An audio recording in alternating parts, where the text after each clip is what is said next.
ഗുരുവായൂരിലെ ശ്രീലകത്തിന്നത മുരളീകയൂതുന്നു മണിവർണ്ണൻ. പദപങ്കജങ്ങൾ പിണച്ചു നിൽപ്പൂ മന്ദസ്മിതം തൂകി കണ്ണനുണ്ണി.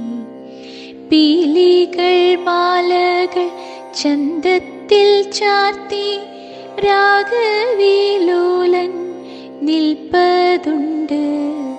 തൃപ്പദത്തിൽ തള പൊന്നരഞ്ഞാണം തിലകങ്ങൾ കൊണ്ടൊരു പൊന്മാലയും. കൈകളിൽ കങ്കണം കാതിൽ പൂഗോപിയും പൂമേനിയിൽ പുഷ്പമാല്യങ്ങളും. രാഗമുതിർ